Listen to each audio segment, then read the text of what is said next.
Hey guys, what's going on? It's Mikexingchen.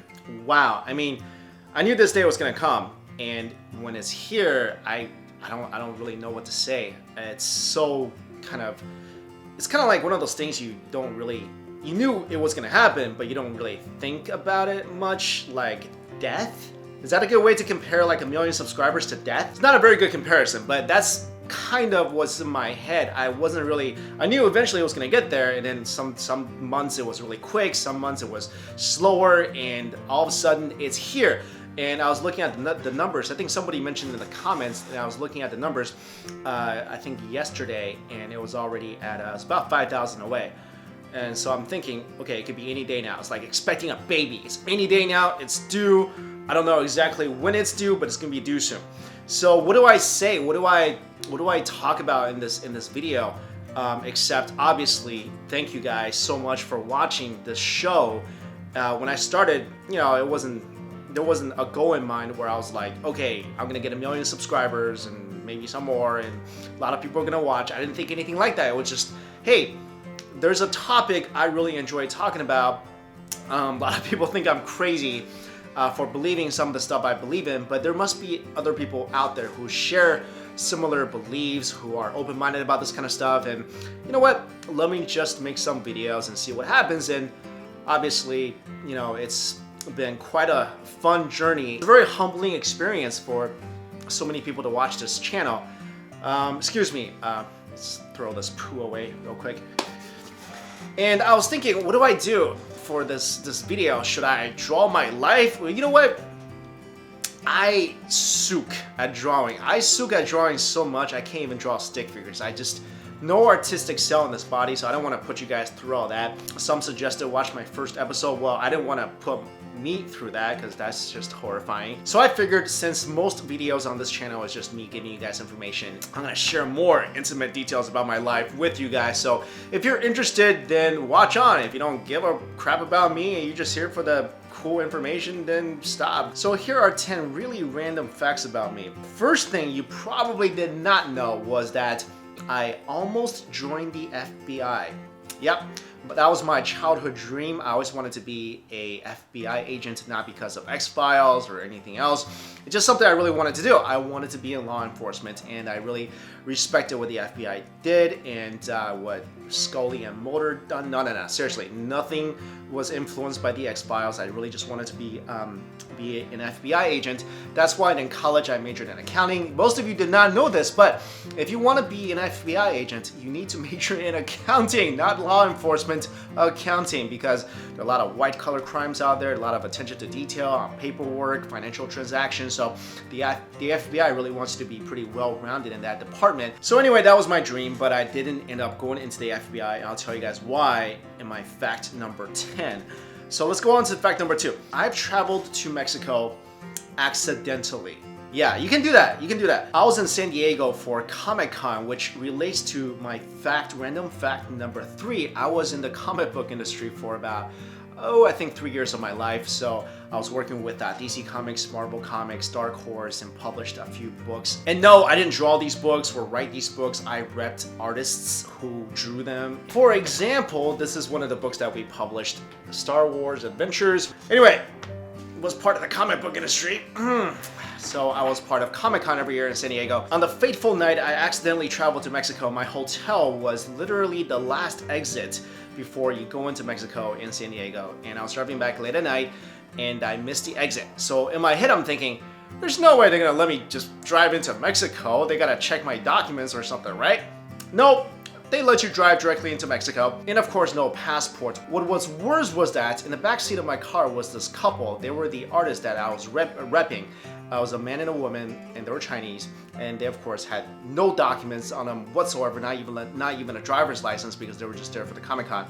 So we get to the border and they're like, oh, passport. I'm like, I don't have it. Sorry, sir, I cannot be the only person who accidentally drove into Mexico. You need to have a border patrol there or something. So literally at that moment, it kind of looks like I'm smuggling a couple undocumented Asians into the US. So of course I was asked a bunch of questions, and you know what saved me? I'll tell you guys what saved me. My Comic-Con badges, no joke. The Border Patrol saw that and they were like, oh, you know what? those are really hard to get. Probably you're telling us the truth. So they let us go. And just a tip, guys, if you guys ever want to sneak into the US, just get some Comic-Con badges. No, I'm just kidding. Seriously, I'm not advocating that. Next, I was hit by a truck. This I talked about in one of the videos. This is why I really believe in higher power. I believe that nothing happens by accident. When I was a little kid, I was running on the highway from a bully, and I was hit by a truck, and I remember flying in the air, hitting the ground, bouncing, and the entire road stops because obviously I got hit by a truck. And everybody comes running to me. Next thing I know, I'm telling everybody that, no, I'm okay. I didn't even cry. I'm like, I'm okay. I was like 5, 6 at the time. I'm okay. I just want to go home. They wouldn't let me go home. They were like, no, we gotta take you to a hospital because we hit you really hard.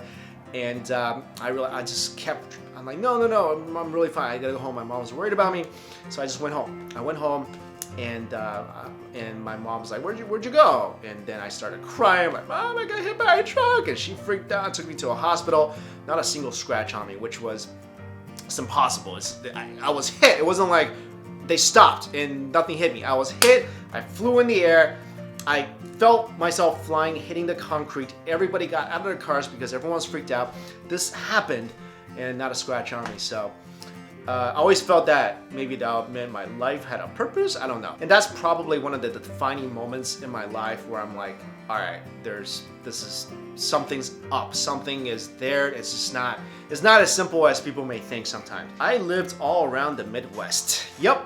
I've lived, if you guys sometimes comment, you're like, hey, I live in Minnesota. Sometimes I'll comment back. I've lived in Minnesota. So I've lived in Knoxville, Tennessee, Austin, Minnesota, spam capital of the world, Fairmont, Minnesota, population 3,000, Iowa, Fort Dodge, Iowa, Kirksville, Missouri for college. And before that, I lived in Quincy, Illinois.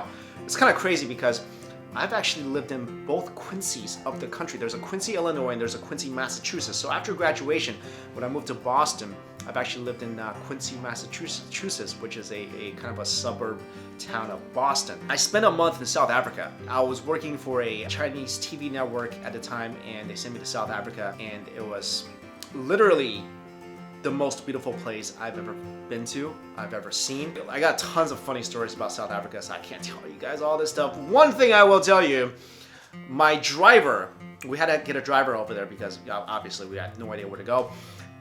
Our driver, this is kid you not, my conversation with my driver. Hi, nice to meet you. I'm Mike. What's your name? Puppy. I'm like, Puppy. He's like, yeah. What's your last name? Lovemore. I'm like, hang on a sec. Your name is Puppy Lovemore? Like, yeah.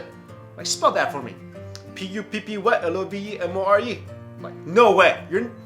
So anyway, for the next month, I've actually said the words, hey puppy, and a human being would respond back. That's never happened since. Anyway, beautiful country, loved it so much. Got to play with lion cubs. Someone tried to sell me an AK-47 assault rifle at a museum. Next, I can hypnotize people. I mentioned this before, but it's true. I took a course on parapsychology and hypnosis in college, and I've actually became a really good hypnotist. And I was able to hypnotize all my friends. I haven't done it for years because I don't know, it just kind of freaks me out every time I kind of do it. But I am a really good hypnotist. Next, there's a place I visit every single year, and I absolutely love it. So no matter where I go throughout the year, I always go back to this town once a year, and that's Sedona. You guys see me wear a lot of Sedona shirts. I love Sedona. It's just something, I feel like there's something, I don't know, just draws me there. I go there every year. I love seeing the red rocks. I love hiking it. I love ATVing through the different trails. It's just such a beautiful place to me. Next, the place I would love to live above any other is Vancouver, Canada. You guys see me wear a lot of Vancouver shirts as well. I've been there twice, both times for skiing, and it has everything I want.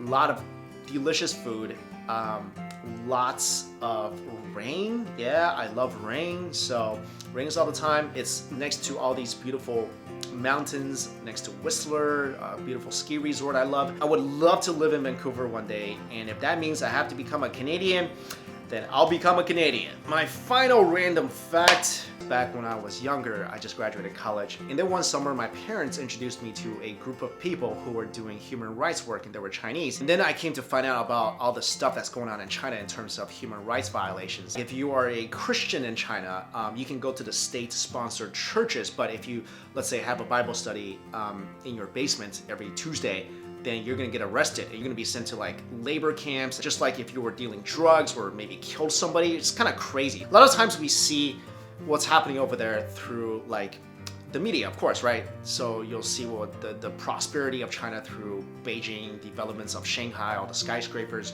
all the rich people, but you don't really get to see the rural communities that much, who are really poor, who are being persecuted, who have their land taken away, you know, because they need to build a stadium or they need to build any complex. So people's lives over there, the majority of people in the rural areas, their lives over there are really not that good. And then you got these people who are like Tibetans, who are Uyghurs, who are practitioners of this meditation practice called Falun Gong, or Christians, what they call house Christians.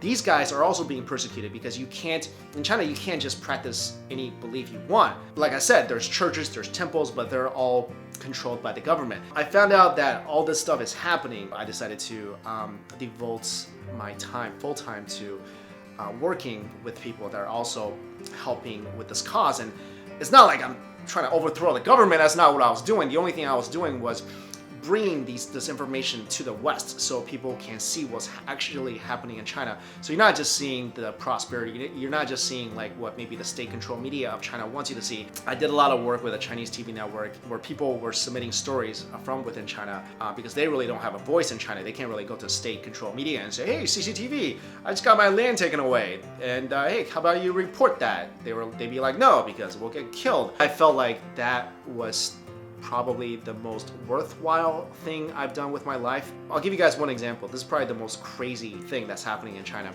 If you type in China organ harvesting, type it in, if you don't trust me, whatever, just go do your own research. What's happening in China is that there's an organ trade, and it's not even illegal. It's not like here in the US, okay, there's a black market for organs. Over there, it's like the state is doing this. The government is part of this, where if you're a prisoner of conscience, or a religious prisoner, like if you're a Christian, Tibetan, and you're arrested, or you're a political dissident, you're arrested, and they'll take your blood before you go into prison, and they will sell your organ. Not when you're dead, but they will literally kill you and take your organ and sell it to whoever needs the organ. That's why, if you guys are in the US, I don't know much about the organ waiting line in the US, but I hear it's a long time. It maybe years sometimes people don't get it. I don't know, that's just what I kind of see on TV.